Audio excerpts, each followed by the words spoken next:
the record with the stick figure? Yeah, the 8 or 10 copies that came out before it was defective. But it did have Anger All the Time and Traveling Soldier. Did you draw that? I did, because I think I was just passive aggressively wanted to tell everybody that I didn't have any help. I'm going to do the cover art, and I'll do it with a Sharpie. I didn't think that they did my kind of songs on the radio, and then when Anger All the Time. And then they didn't release it as a single. And the story was that radio asked for the song, that they were hearing back from people, and people were starting to play it already. When my twins were born was when Traveling Soldier came out. So they're 18 now. You know, my kids have more problem with it than I do. But So what do your kids think? well, they know that there was a movie in production. They know that it probably would have won some awards. Do you like touring now? I'm retired. I've got my label and I got my management stuff, and that's really How much time does that take? all of it. You know, I want to be, an old time Hollywood guy who's like, damn it, get me Tony Curtis in here. You know, I got a script here that's gonna to the moon. We're making pictures. To the moon. We're making pictures. I got 3 more pictures next week, and I got 10 pictures the following week after that. That's what I want to be. The Jackin' Around podcast is brought to you by Lone Star Dry Goods, a collection of handcrafted quality goods with a truly unique Americana vibe. Visit the world headquarters in the heart of downtown Abilene, Texas, and Willow Park, Texas, near Fort Worth. And visit LoneStarDryGoods.com for more information. God, you got your studios. Look at this, man. Wow. Adidas roller skates. Are those old? I don't know. Well, they can't look old. they had to be 90s because it's a... Yeah, I guess so, an inline thing. But I mean, it looks like it's from 1940, though. Wow, Wilma Rudolph. That was I hate to tell you that cost $150, but it was worth it to me. I love Adidas. That's very cool. Wow. That is cool. Pretty cool, huh? What's that one? That's a rock and roll. Man, cool. Yeah. Cool, man. Yeah, Spencer, I've been trying to take some pictures. I need I another was lesson. bored the other night. Look what I learned. It's a fucking great song, man. It is a great song. She told me she was just trying to write night moves again. Really? That's what she said. And the ASCAP guy, Herky. Who? Oh, an ASCAP guy used to be a friend of mine. Used to be. Well, I haven't seen him in years. I get it. And he By the way, said this that is yours. they had cool. Thank you. They wrote 2 songs that day. The other one, What was the other one? the one they were excited about, Of course. The B-side. the B-side, and then the other song they didn't care about was Strawberry Fucking Wine. I was working through college. Yeah, My granddad's farm. yeah. I started singing it, and I was like, well, I was listening to it the other day on the radio, and I just go, holy shit. This is fantastic. I think it's is it not the last great country song? Strawberry wine. Tell me a great country song after that one. Tin Man. There you go. I'm kidding. There you go. Angry all the time. No? Was that after that? Yeah, I guess so. Yeah, I think but, so. But it is, that's funny because it is kind of like things happen like that. Angry Huge song, and I mean, just iconic. Yeah. Angry all the time did that. I don't mean to. Well, I don't think about it that way, but Okay, then how do you think about it? I always felt sorry for Deanna Carter because she was just she was so irreverent and she seemed so young and she didn't wear any shoes. She was fresh. Fresh. Yeah. And then the Dixie Chicks came and made her look like 100-year-old grandma, and she was never heard from again. And I thought that the Chicks just knocked her out of that space. That's funny, man. I never thought of it that way, but you're right. Because what she was so fresh and young and irreverent and all of that and sexy. I'm sorry. And she was kind of the answer to Shadazy. My dreams, but maybe so. But I just thought that, the Chicks came along. I also and just, thought she's good. I mean, with any luck, she's going to watch this. We're going to make her. This is like a therapy session for her. But like, remember when I thought her single choices were, whoever made those choices, they were reaching. Like, remember that I shaved my legs for this?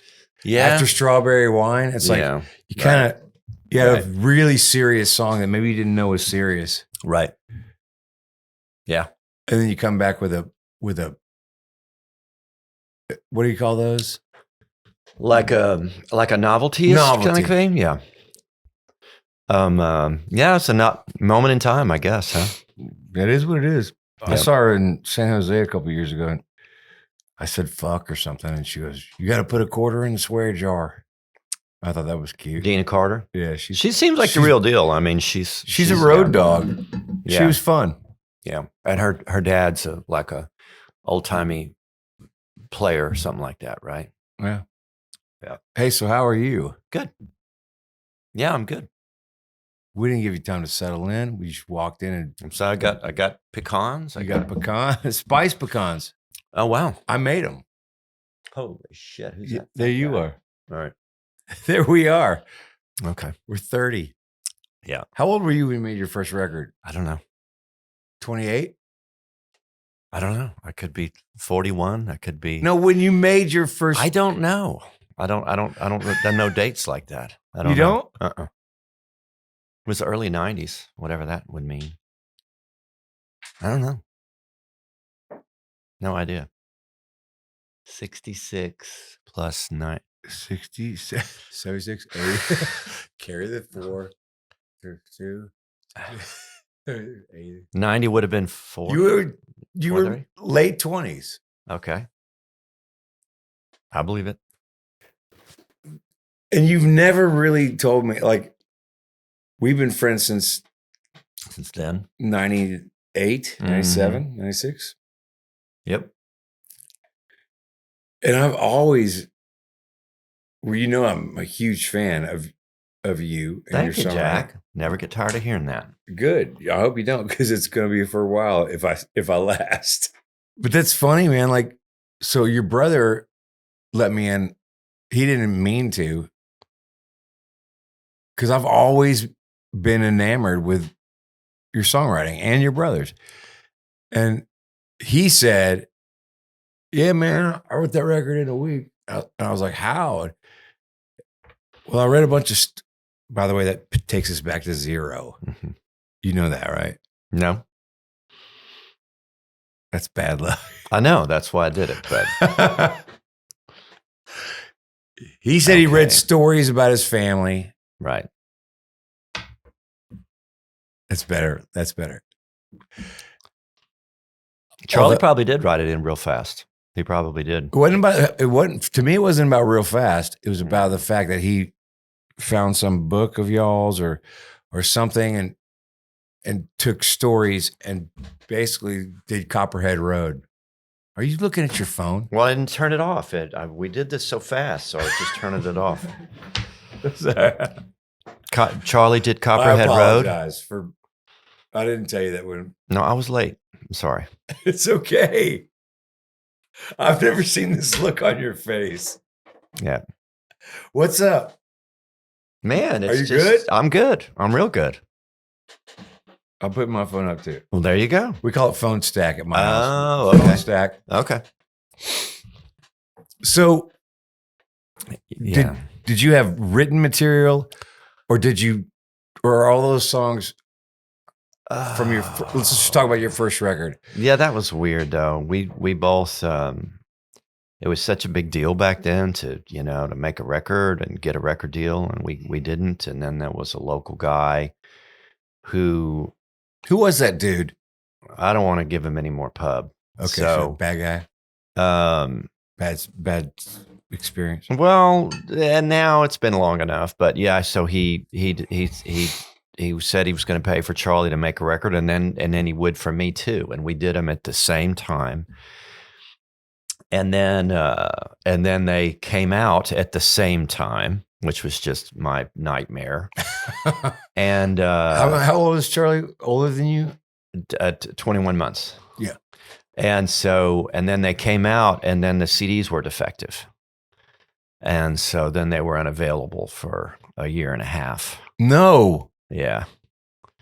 And so, but that was just had you known, that was $2,000.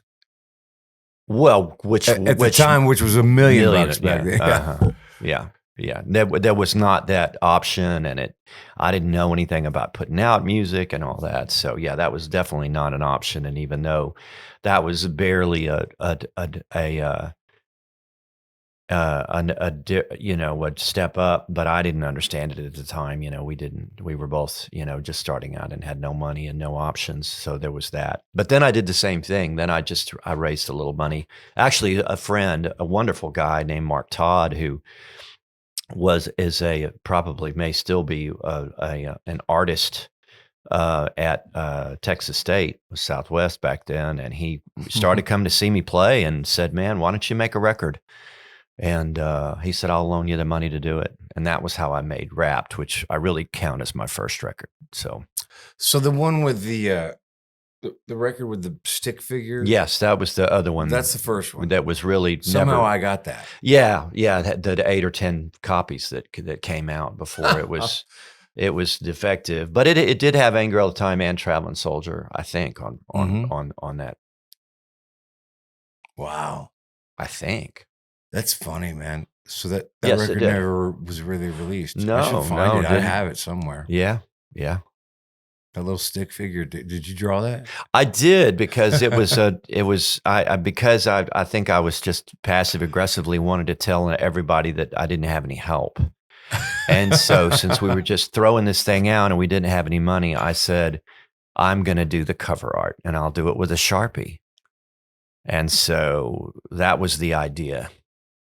Was to be passive aggressive. Well, I think so. That's so good. And he said, "Do your thanks on the back. This just shows you where my head was." And I gave him back my thanks. I said, "F you, you know who you are." That was your thank you. Yes. And he changed it to thank you or F you, you know who you are. Wow. I'm definitely not proud of that, but I was about to say, what is Angry All the Time about? I had a big chip on my shoulder for sure. And forever. Not anymore. No, not anymore. I mean, forever going backwards. Yes.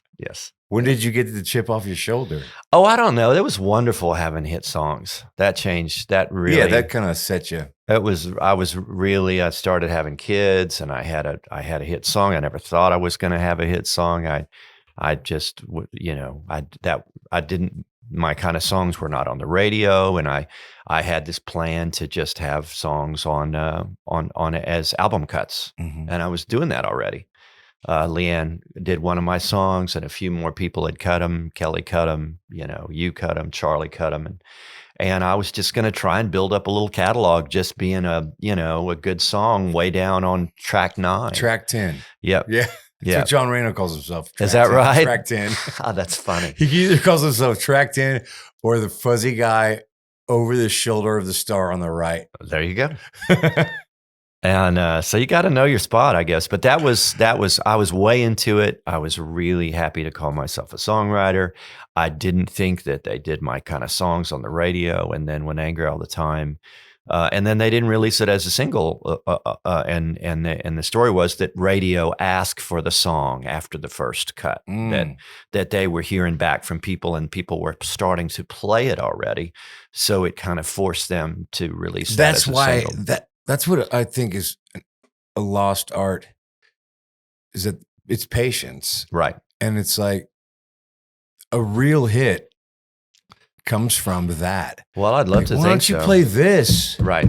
What, that. And then one person says it, and then 10 people, and then you get a true consensus, and then you go, hey, man, I think y'all ought to release this. Yeah, you'd love that to be the case. Well, that's what Angry All the Time was. Yeah, and Traveling Soldier was too. Yeah. I know it's an old story, but that still gets me every time you say it, where it was the fastest to go to number 1 and the fastest to fall off the chart. Yeah. Thanks, Natalie. It was right in the middle of all that stuff. I think it, it's been about 20 years since that. So that's that. Has it really? Yeah, I think so. Because Well, it's 21. no, 18. Because I had twins right at that same time, and so I mark that was when my twins were born. Was when Traveling Soldier came out. So they're 18 now. So it's 2004, 5. Sounds right. I think 5. Carry the one. No. You know what I base it on? But That's why I said 20 years, because that hinged around the whole saga hinged around 2011 or 2001. right, it did. That was the reason why. Yep, that's true. Yeah, It was such a yep. what a Wow. interesting time in history to have a It song was. that is propelled by Yeah. the fact that we're going to war Yep. and is defeated by the fact that we went to war, for the And- same reason. And was written in response to a different war Yeah. by What was it, Korean or? the Vietnam? first Kuwait. Oh, wow. Yeah. So I mean, when Bush Senior or Right, that was George that was H. when he 80 died the other day, a couple of years ago, That was 89. it was all along. I mean, I was not, they would never know about me, but that stuff was all intertwined with their story of their presidencies. And so I was working in a kitchen. Wow. I was a fry cook, and the other fry cook got called up for the Kuwait War. And so in making sense of that long buildup for that first Gulf War, Mm-hmm. to try and make sense of what was going on, I was just started writing songs. And so I wrote that song to think about, just to make sense of, I was worried about all these folks going off and getting killed, and including my, my friend. So I wrote that song at that point, and then it was probably 10 years before the Chicks released it. What happened to your buddy? He was fine. He went and came back. But, hardly anyone, That's we right. didn't have, it was on the other side for that one. But they were preparing us for tens of thousands of casualties, and supposedly Saddam had, the third biggest, army in the world. And it didn't turn out the way that they were preparing us. But because of sort of, I remember it took like 6 months. The second one was just like, boom, we're gone, we're in. Right. But the first one took a long, long time. They were working up to it, and he had to get out, and all that kind of took forever. Mhm. And so that was this thing that And you were 20-something. late 20s, yeah, and still already too old to be called up or anything like that. We didn't have the draft, but so that was that kid that I was worried about was so young, and so that was I think the first time that I dealt with something at the moment, like anger all the time, and some of the other things that I was writing about were kind of like way in the past or Right. something. So it was this thing, it was on my mind, and I wrote that song just to kind of work it out at that moment. So, and yeah, then it came out, then I wrote it, and it was a long, long time, till the Chicks recorded it. It's a hard And- song to write, man, because it's so. Yeah. First of all, I think it's funny that Saddam Hussein has been a part of the America politically or whatever, building up so much effort, and every time we've gone to call him on it, there's nothing there. Right. Like we think about the money and the effort Yeah, and the yeah. people. The first time we go and we get there and they go, "Oh, we were just kidding, man." Mhm. Yeah. And then weapons of mass destruction. Hey, man, Yeah. I do have some mustard in the fridge, but but that's about it. Well, and just a big part of our whole, all the stuff that we're dealing with and our polarization and stuff. During the pandemic, this is really jumping around, but I'd seen Daryl Worley. His song, Have You Forgotten? Oh, yeah. Pretty much removed Traveling Soldier was right after that. And they're two very, very different songs. Very. And I look at one of them as a political song and the other one is not a political song. I look at my song just being about compassion pretty much. Yeah, absolutely. Is what I think. And so that song, it said, have you forgotten the ones behind bin Laden? And so it's a very different song. Yeah. And I the other guy who wrote it, I forget what his name was, super nice guy. During the pandemic, we did a show together somewhere, a little guitar pull. And he talked about the song, but he only said Afghanistan, which I thought was interesting. Yeah. Because the whole song is about bin Laden, and that was the moment that we were all wrestling with, and what Natalie said, what she said, was all about Iraq. It's interesting though that from another perspective, from my perspective as an artist and a fan, Mm-hmm. I would have never compared. Like you have to wrestle with that the same way I have to wrestle with whatever I wrestle with. Right. Other songs, other artists that are my nemesis. It's like, Right. The funny part is, like, from my perspective, that's like comparing literally like a varsity high school basketball player who's killing it and getting his college scholarship to it's just that's not a fly in your ass. You really, yeah. I mean, I understand the subject matter. The only thing that I regretted about the whole deal, I don't know, we haven't really talked in depth with Natalie or Emily or Marty about that. We just kind of mostly just shook our heads about it, and I never really, my kids have more problem with it than I do, but what do your kids think? Well, they know that there was a movie in production. They know that it probably would have won some awards, and they know that the pop remix was about to be released at that moment, and the songs before went #1 on the pop chart, and it was poised to be all these other things. And I really it went #1. It sold 6 or 7 million records. But it was going to be Yeah, a thing. it looked like it was primed to be a thing, and so that's what they really hear. realize that. I was telling my kids the other day, they were like, "Dixie Chicks, what?" I go, "Dude, they were bigger than Taylor Swift. They were bigger than Jesus." They were the Taylor Swift at that moment. Like, Yeah, they were yeah, the biggest thing in the world. true. They were. Yeah. That was heady stuff, man. Yes, it was. And all I was saying was about it, that the only thing that bummed me out was that I don't know. I just never, my little bit of it, there was just cast aside. Like, it was all just politics.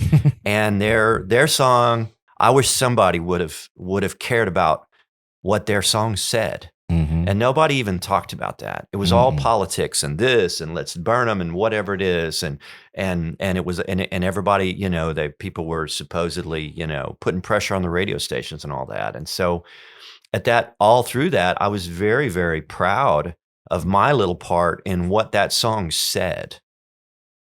And to me, that's a big deal. It's like, even at least mention it. What we're talking about here is songs. So what is it that their song said, Right. And And it was actually congruent with their emotion. Well, I mean, maybe so, but I mean, at least respect. It had to do with. I think it wasn't helpful to the people who had backs to grind there, so they didn't want to talk about what the song was. Yeah. And so, but that's really my only bummer, because really it was a big deal. It went #1. It was, I'd Rather Be Me. Radney Foster had the single afterwards. We always laughed about that. So What was Radney's? Oh, I think it was, what's that song called? Hey, little man, Godspeed. Godspeed. Yeah. So whenever anybody's feeling sorry for me, I go, well, Radney Foster was the the dork after, I mean, You got to put out this badass song that and nobody gave a shit about. Yeah, that you only knew no one on country radio was going to play. And and a couple of months before, it was just like money in the bank, money in the bank. So I really, I really never felt sorry for myself. And I had another hit after that. And so with straight wrapped. Yeah. And so, yeah, man, but that's always interesting to me now looking back on it. And it was a bit part within this polarized time, which started, it was my belief that record Home had the possibility of having effect on country music the way that Redheaded Stranger did, where people would see it as a possibility to be on country radio by doing great songs. Meritocracy. That's record didn't even have drums on it. Right. It really was a lot like Redheaded Stranger in a lot of ways, in the way that it was, you and I have spent so much time when you have to deal with that question of how do you get on the radio? What kind of a piece of crap song will I have to eventually do to get on the radio? How much will I have to take off? And so when someone could do something like Redheaded Stranger, which says, wait a minute, what? Maybe there's another way. And that Home was there. Yeah. And that's not what happened. Country music took a hard right turn instead of whatever, we don't know what was going to come next, but you had the number one country record in the country was it wasn't just number one country. It was a cultural shift. was a quasi acoustic record with songs that they picked because they thought they were really good, hopefully. Mm-hmm. And instead, what happened was a really hard right turn on country radio that is still there, and that's not me having a right. That's just the facts, right. And it's indisputable, and from where the politics is, and so it's interesting to look back on, So it is.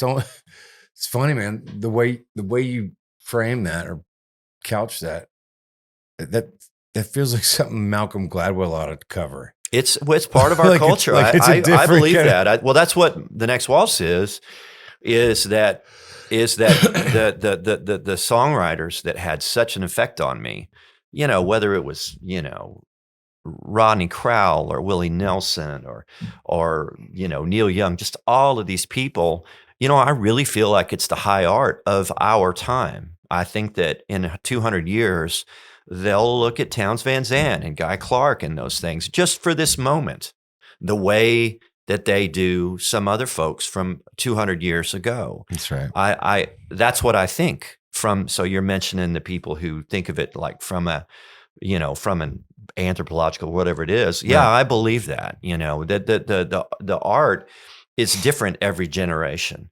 And it's certainly different now than it was in the 70s and 80s when we were being so affected by that stuff in a lot of ways. And so, but that's how I see that, and when I'm talking to Willis, or any of these guys, and I'm like, man, you're our Beatles, I know you don't see it that way. Right. You can't. But that, that they took the care of this music that could be really pretty hokey in decades past and turned it to high art. Your buddy Christofferson there. And so that's the way that I look at it. And I think that, that future generations will look at, not taking me out of the equation, but looking at Chris and I agree. Townes and that's that part era. Of why we have to trust, even though we can make fun of, nobody ever lost money underestimating the intelligence of the American. Sure. Yeah. So I get that part. Right. But the consensus right. as we sit here in 2022, Yeah. the consensus is Right. over a grand scope of 300 million, 250 million at the time. Yeah. Towns, the Beatles, the Stones, Yeah. Dylan, like there's those are the names that come up. Yeah. And there can be little tiny arguments, but as far as the consensus goes, it's like, Yeah. even the arguments justify the fact And- you're arguing over yeah. these people. Yeah, and I still think that those kind of folks, you know, they do push out from the culture no matter what's going on, and it changes, you know, what it is, you know, but you know, I you know, you said meritocracy. I do believe in that, and the things that wherever the culture at, that it kind of comes out at, you know. It has to, man. I think it does, Or else you know. we, as kids, whatever your drive was Right. to write songs, Right. it has to be the fact that I have something to add. Yeah, you want to communicate. You know, I believe that our kind of music, and probably any kind of music, I think is the message of telling people that they're not alone. And that's why I tried to make sense of the blues, which is the basis of where my stuff comes from. Right.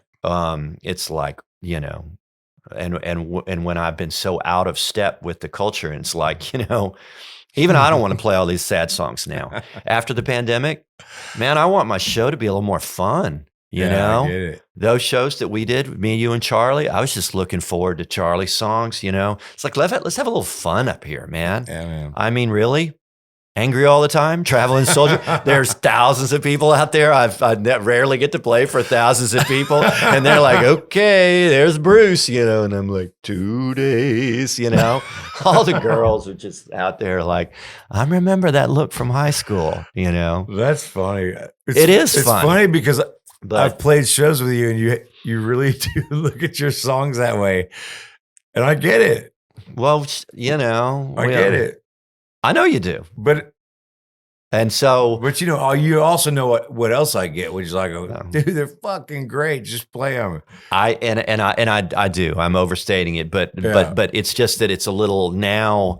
The effect for me in the pandemic is wanting to have a little more fun at the show, you know, and Have you written yourself out of that? no, I have not. No, Because I think about the same thing. Like Right. when I get tired of my songs, and I Right. think, oh my god, that's the way to do it. Is to write yourself. I never even heard that term. That's good. No. because you have you wrote yourself in there. You can write yourself. You should put that on the wall. You wrote yourself into this mess. That's right. Why don't you just write yourself out of it, Junior? That's good. Sure, you can. Okay. All right. That's great advice. What did you want to be?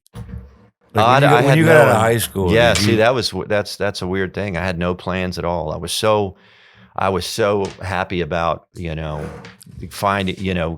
saying I'm a songwriter. Wow. I may never make $1, but at least I have something to call myself. How'd you come up with? You left Bandera and came here. Well, After you went we to were just college. kicking around Austin. Me and Charlie had left, washed out of school. I was, you know, really bad fit. All my academic stuff was just a struggle. I didn't hardly realize how much of a struggle it was until I left it behind. And Did you consider yourself a smart guy? Or? No. Well, yes, I did, but I was bad at academics. Right. And but yeah, I always, you know, yeah, really You knew. thought I was a smart person. And Smartest guy in the room. and that poor room. What a shitty room. But the secret is finding that room, okay? But so anyway, yeah, I mean, I joined that little band here in Austin, and Chaparral? yeah, and I put in a couple of songs, and things immediately started happening. The tiniest little nothings, but Lauderdale. He said, "Hey, man," he just sat in with the band. He said, "Here's the number of my publisher. Your songs aren't bad. Why don't you send them?" He didn't say that to the other guy, and No shit. yeah, and Tom Lewis was I met him. They were a big deal, the Wagoneers at the time. And he introduced me to Carlin, who was managing people.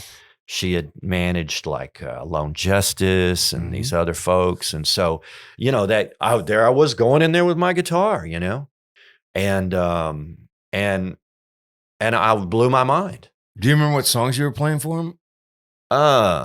Just your first batch? Yeah, a few of them, but and Angry All the Time was in the first group, but yeah, there was some. I can remember some of them. Wow.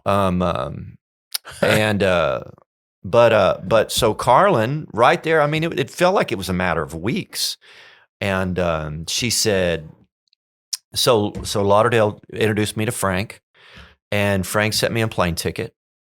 And when I was going up for that first trip, Carlin got me in to see Tony Brown just to pitch him songs for, I think, a Mark Colley record. Mm-hmm. And so got me in there and to MCA Records and walk in there, and I played a couple songs, and Tony said, "Play me another couple songs." And I played him 2 more songs. He said, "Play me your favorite song." And I played him another song. And he said, "Do you want to be an artist?" And I said, "Oh my God." And it felt very like you wouldn't believe it if it was a movie. And then it all went to hell. And 10 years later. When Tony asked you that, did you go, hell yes? I did. Yeah. But then all the people all went to hell. The people that brought me up there all went nuts because I wasn't signed with anyone. And they all were yelling at me. And but you signed with Frank 10 years later. 10 years later. A full 10 years. So when you went up there, and it's like you're the new kid in town, right? Yeah. You got that. Had my guitar on my back, and I went in there. Yeah. Why didn't you just jump in? Well, I thought I was, but Right. but I mean that was the thing. I went back and everybody said, "You don't have to sign. You don't have this and this and this," and they went nuts. And then Tony called back and he said, "Man, it's just too hot. I got to work with all these people. We're going to have to cool it for a while."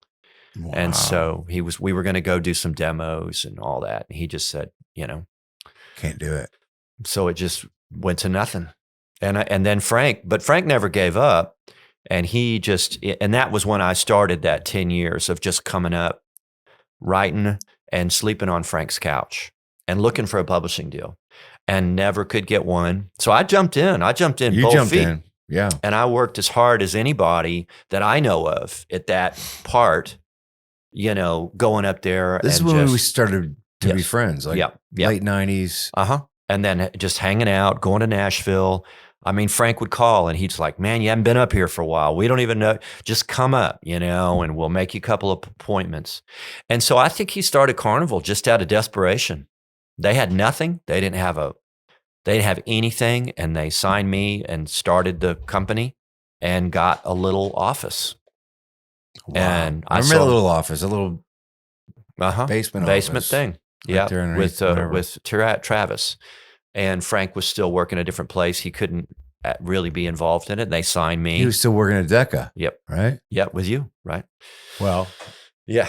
And so, it was at that moment when I thought I had made it, and I called my mom and told her that I'd made it from outside of that deal. It was 10 years, with absolutely nothing,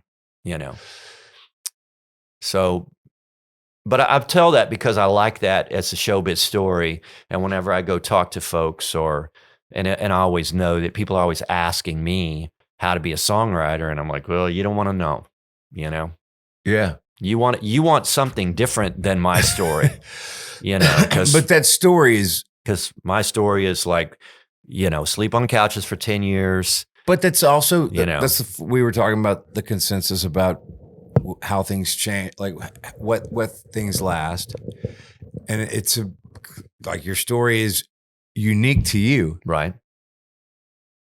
Just as my 10-year story is unique to me. Everybody's got a 10-year story. Right. That made it at some level. Right. That it takes 10 years to be an overnight success. Yes. For just about everybody. And it's And same normally, as being an alcoholic or whatever. Like you go, oh, that sounds very different, but so similar to my story. Like Yeah. whatever the story is, yep. it's couches, it's Motel 6s, it's broken down on the side of the road at 3 a.m. No one to call. I always liked Austin for that, from that point of view. I thought it was still do think it was a good place. Well, I don't know if you can find a place to live here, but I always liked that it was a good place to be anonymous, to be figuring out who you were, to be meeting your folks and building it up and but also being around people that are doing good work. Yeah, and having an infrastructure is like, oh, there's gigs to play, and you're playing gigs and you're just being young and it was very much outside of the glare of those things. You move to Nashville, man, they're going to decide on you in 2 months whether you are over or not, Yeah. And that doesn't necessarily here, there's good and bad to that, but I liked that, That's funny because they'll also decide again and then decide again. Well, yeah, there you go. That's the career that you're working for. Yeah. But hey, were you ever friends with Bruton? No, I knew him, but we weren't friends. I bet y'all would have been. Well, I aspire to be Stephen Bruton, Well, we all do. I mean, the proximity, the good work that he did, the stuff that he, the people he associated with. He's one of those. I think about him in quintessential. He was at the Songwriter, yeah, where he's in by the pool in his underwear and a hat. Yeah. I used to be after I made my songwriter money and I had kids. We were members at that club where they filmed that. Oh, was that at Lost Creek? It was, yeah. That's where they filmed it. You could still see the houses from those scenes. And when I'd be out there, I'd always think about Bruton, and his tidy whities running for, those scenes. But it was a tie to those old days and stuff, That's great, man. Yeah. How old are your kids? They're 24, 21, 18, and 16. Wow. So do you like touring now? No. You go out. I'm retired. Well, I've got my label and I got my management stuff, and that's really how much time does that take? All of it, and I'm really enjoying it. Yeah, that's so surprising that you really have.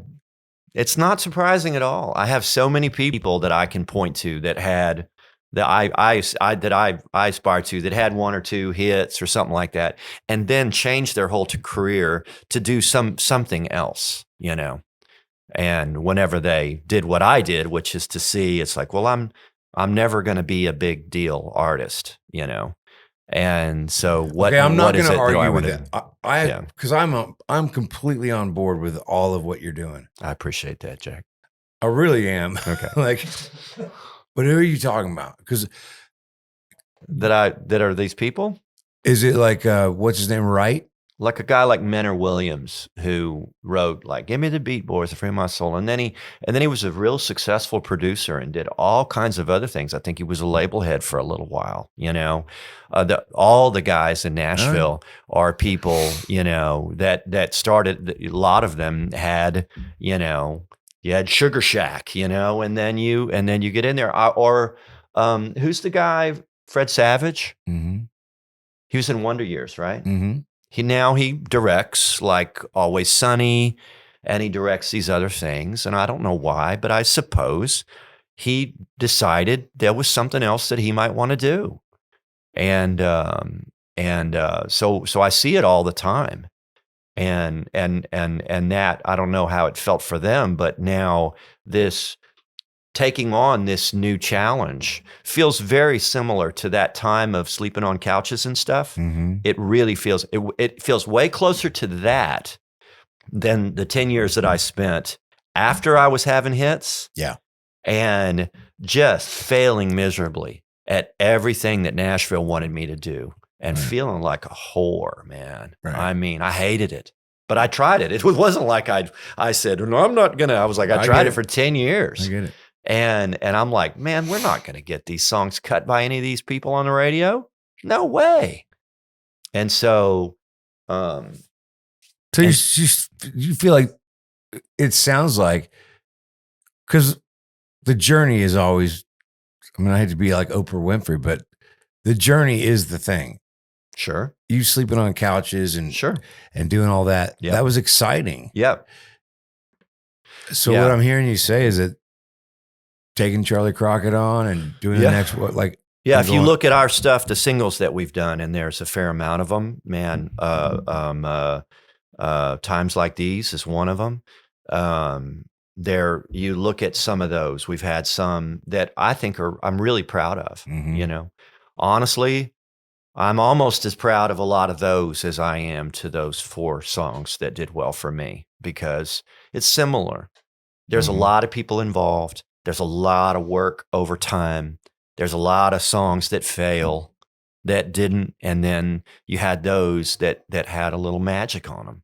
And so we've had a few of those songs, and to me, I you know, It's funny you say that, man. 'Cause, you know, when I go play live, Times Like These is when I start to play it, it's a hit song. Right. Like, yeah, and you know, when you first sent me the phone demo of it, and then that's what I love, is where a song, you don't know if it's good or it sucks, and you send it to a buddy, and then you do it, and then maybe you record it, and then you put it out, and you play it for the radio person, and then you do this, and then you go out and you work it for a while. All of that, it's just awesome. It's just a needle in a haystack. That's the nature of our business. yeah. But I love that. And I'm not really into being the artist in any of those. I love every bit of it, you know, but I'm like, you know, I want to be, you know, an old time Hollywood guy who's like, damn it, give me Tony Curtis in here. You know, I got a script here that's gonna to the moon. We're making pictures. To the moon. We're making pictures. I got 3 more pictures next week, and I got 10 pictures the following week after that. That's what I want to be. I want to, you know, I don't want to be the movie star. How did you find Charlie Crockett in that respect of like how? He has a different story of that, but I remember seeing him, just filming him for something, and I told him, I was like, man, you're going to be bigger than Adele. I was like, your music, I don't even know what it is. I said, it contains everything. It contains every bit of American music, and yet it's outside of any genre. And everybody's gonna love it, and and you were right. And then I just said, "Hey, good luck." And a couple of years later, Really? yeah. And a couple of years later, we did a single together, but a couple of years after that, he just walked in the door, and he's a very, he calls it a dynamic individual, but I don't know what happened earlier in that day, but he walked in the door and he said, I want y'all to manage me. And I was like, oh, wow. Were you wanting to manage? I knew I was going to, but it was way ahead of schedule. When I was looking at the label stuff, is weird because we have to do everything. So when you're looking at the tiny little handful of things that actually can generate any money, then management is definitely one of the things that can. Mm-hmm. And you're doing it all anyway. Even if you have a single, you're doing merchandise, you're doing promotion, you're doing social media, you're doing every bit of that stuff. So it's easy to see how you might want to do that for management. There's a few other ways you can use all those tools as well. Mm-hmm. But so that was just, but you know, he was in a bus already. I mean, it was just way ahead of schedule. So yes, it was something that I considered doing, and but that moved it way forward. And that's been 4 years now, and he has been moved the next waltz just exponentially. It was really but a lot of folks, you and Shaky Alley and Evan at Turnpike and all the folks who have, I call it, invested in the next waltz, and Randy, all the people who, you know, y'all probably had no expectation at all. That was the beauty of it. Yeah. When y'all were coming in. And so those are, I mean, we own half of those songs, you know, and that's a big step for you to or any artist to say, yeah, man, I'll be your partners, you know, and know that we can deliver anything because it's tough out there, you know. And but Charlie and Evan and you and the folks, that's the basis of why it's grown. Well, I can tell that's been a joy for me, is to watch you enjoy. I appreciate that. The process of this. It really, it's no bullshit. It feels the way that it did when I was starting my songwriting career. And it felt horrible the years that I was not believing in what I was doing and trying to, you know, to get some crappy cut just so It's my so kid pay for interesting. pay for kid stuff, you know. When that's something that I've wrestled with. We all do. We all do. That I didn't know we all did. Right. I wish we did. You got a 1, you're going back to 0. That's 5. That's a point. That's makeable point. 1 goes back to 0. What game are you playing? I'm playing craps. What are you talking about? What are you playing? Craps. Oh, I'm playing greed. Okay, I don't even know 0. Greed. Okay, so Okay. that's 8. So if I bank 8, I say bank, and then it's your turn. Right. So I have 8. You have 0. Okay. It's a good game. Okay. All right. I lose again. So now I have 17. Well, I think we should do one sometime where we just play Greed with the folks at home. But no, I was thinking about craps. But anyway, So we 5's the struggle. number. It can be. If you don't crap out, then you that's what I get mean. 5. Then you 5's the can. number. That's when everybody gets all excited. I know. And then the hot dice are hot, and she's hitting it again and again and again. Yeah, she's hitting it. Yeah. I don't keep going, and they keep going, and everybody's going, yeah, and you get more money on there, and then you get, you know, and it all starts over again. You know? Madeline Kahn. But when the dice are hot, baby, you know, I mean, it's the funnest game. It really is. It is fun. Encourage all you young people at home, just. Go bet on craps. Yes. Yeah. If you're going to do it, it has better odds and stuff. And it's more fun too. You look around and that's the place where everybody's having fun. And the other guys are at the tables and everybody just looks sad. That's the difference. I'm a blackjack player. You're an ensemble guy. Oh, yeah. Well, yeah. You're going to lose anyway. You've got to have some fun. You're going to waddle in there and empty your pockets and waddle back out again, you know? But you might as well have some fun. See, I'm over at the blackjack table being a star. It's what, thinking you're going to win? Yeah, of course. Do you win? Look at that pause. That pause. It's either yes or no, and it's always no, Jack. Okay, of course. Sometimes though. Is this really what we came here to talk about? Yes. No. Okay, good. How big is Charlie Crockett? I went out to Denver on Saturday, and he had 2,500 people, and he had sold out. Was that the Grizzly Rose or no? That was at the Mission Ballroom. Oh wow! And he had sold out just 2 weeks before at a different place, and so he has a lot of momentum. He's having a real moment in time that he's connecting with folks. So, such a unique thing that he does. It is it is. Even when I try to grasp it.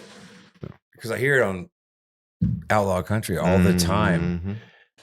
And it's such a strange, by strange, I mean good. Well, I think that, you know. The delivery. Well, we love Willie, and he's one of the center, but every now and then somebody comes up with a way to make, our music is very simple. You take any one of those guitars, and most of the songs are very simple. So the way that you make it feel fresh for people is really hard to do, you know? Yeah, because how do you do it? Well, right? It comes through a filter.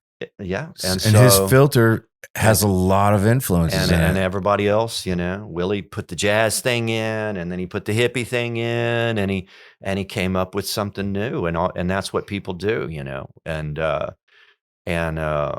so that's all I'll say, you know, about Charlie, is that it feels fresh to people. There's a bunch of young folks, and you can see them. That was all young people at that show in Denver the other night, and wow. And he had a big show in Austin at the Moody, and it's a lot of young folks, and they're loving. It's you know, the only thing you know, one of the things that's cool about it is that this real boring thing of the past 40 years that I don't know if y'all ever talk about, but the whole, what is country music? What is country? So Charlie's about the only guy that you know that you don't have to think about it. Well, he's the only one out there. It sounds like country music, you Absolutely. know. It does. You don't have to think. It's like, well, what is that? You know, maybe there's some R&B, you know, stuff on some songs, but which is country. But the other songs, he plays songs that are just, you know, they would be at home on a you know, on a record from the 40s or something like that. But it feels fresh. So anyway, that's a long answer. But he just, man, it's just he. People, you know, it's for this moment. And that's how it struck me the first time I saw it. And because it was in a Red Dirt thing where I couldn't believe it that he was playing this Red Dirt And it was working. event. And I was like, whoa, you know, because everybody else is real similar. Doing that other thing. And so he built it up in Texas and with a lot of stuff.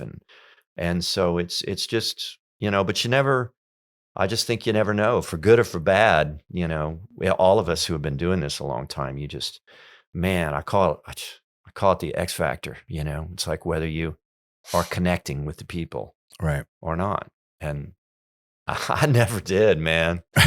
I never did. I'll always remember Deb House Yeah. at Sony, loved her course. so much. And there was a Nashville new artist. And I said, I really don't like what she does, you know.